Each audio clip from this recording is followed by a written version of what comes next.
All right, we're going to clean up these here. They're both pretty nasty looking. This is for my dial indicator base here.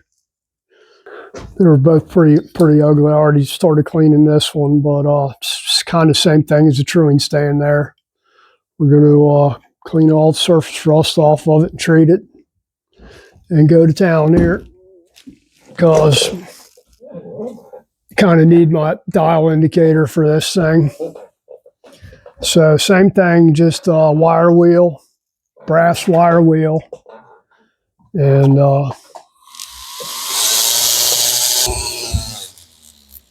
sometimes you come across this stuff used that's looks horrible, and it's not good for it, but you give it a good cleaning and you can end up with something that's decent instead of going out and buying new, which isn't going to be new stuff now isn't going to be as good as stuff that was new 30 or 40 years ago. So just because it's old and rusted don't mean it ain't good. You can remove rust, and unless it's absolutely absolutely trashed, just about anything can be fixed back to normal. Let's do this arm here. See how that cleans up. Okay, it's one side almost.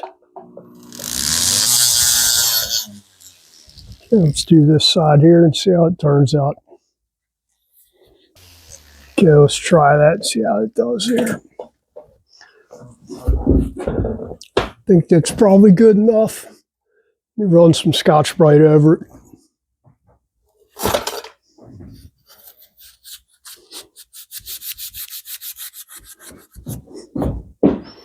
Oh, hell yeah, that's a lot better right there.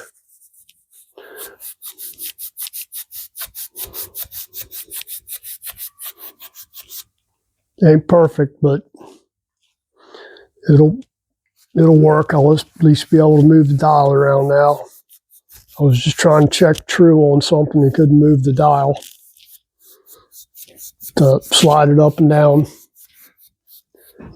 So let's see how that works now.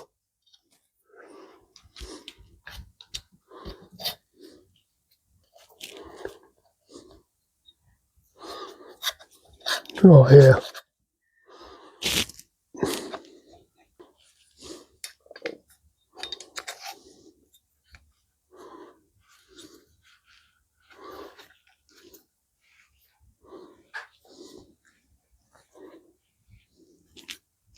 Yeah, it'll work for that. Let me put this other one back on here and we'll see.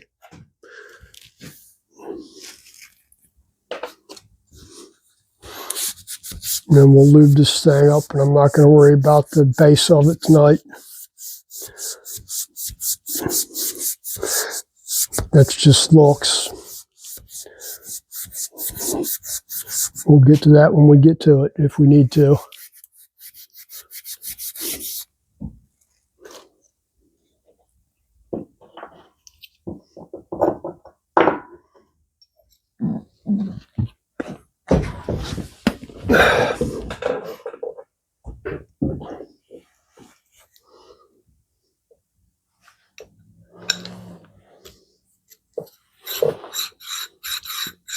Yeah, at least I can move it now.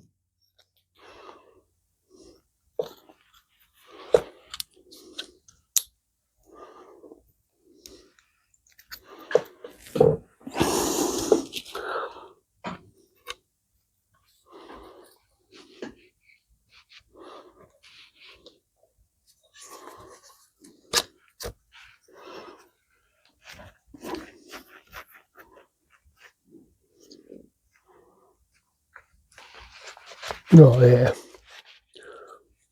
100 times better. See how we're doing here.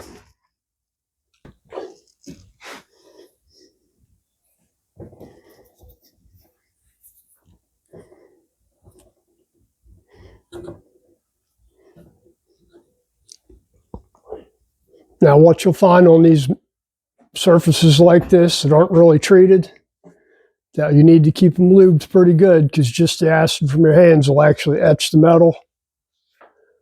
So, good idea if you're working on something, after you're done with it, at least wipe it off, oil it, whatever you need to do.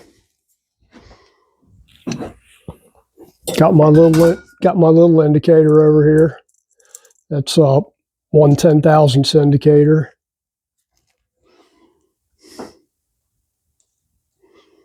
Not that I need it right now, but it's out and semi-clean.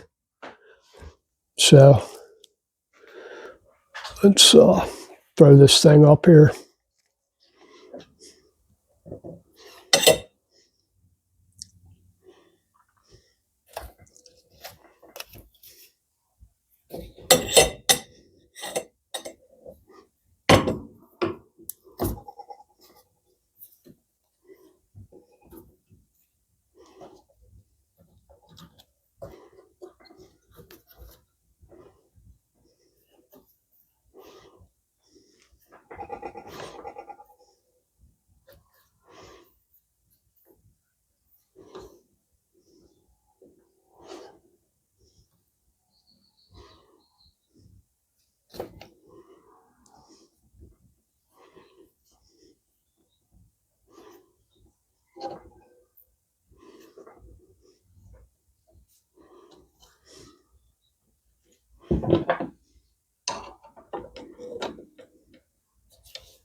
Now, I'm not really checking anything here, just for demonstration purposes, because this is just a piece of 30 millimeter, 38 millimeter pipe, I think, that actually got to make an exhaust pipe out of for a crossover for the BMW. So, as you can see, we got, maybe be nice if I could see.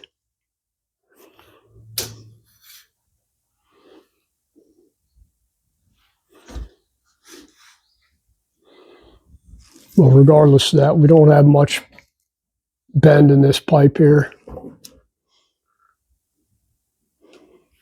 So, for instance, if you were checking a fork tube, you lay your fork tube up in here, and what we got here is I got two knife edge.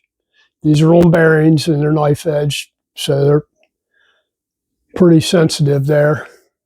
So you can just lay your fork tube up there, set your dial, give it a spin, and you can see this piece of pipe is, maybe 1/1000th out around, maybe.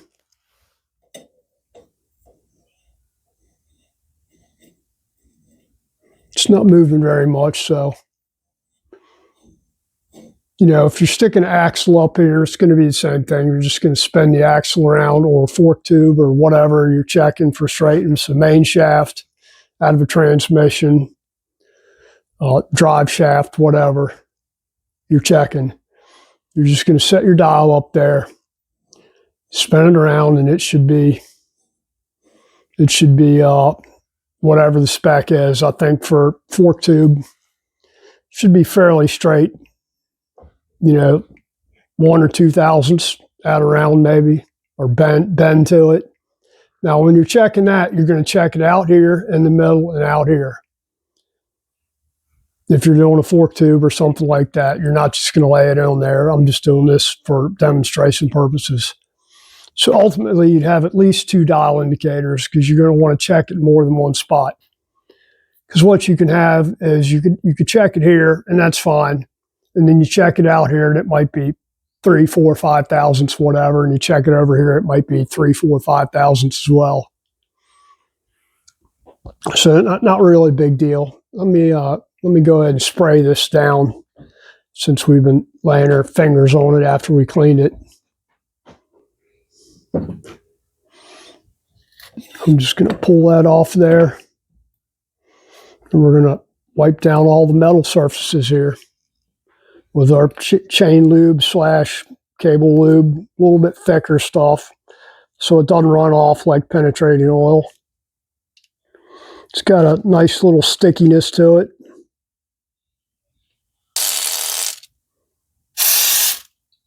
And we're just going to wipe that on and smear it around on there. Because especially we just cleaned all that rust off there, it's going to run rust some more.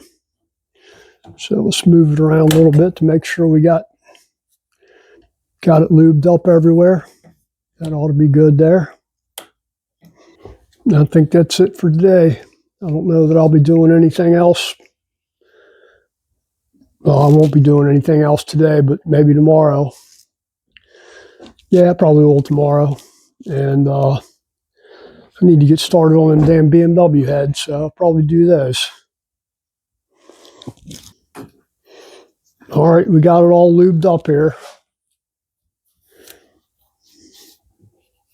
with our lubricant. It's back to normal. It's there when we need it now.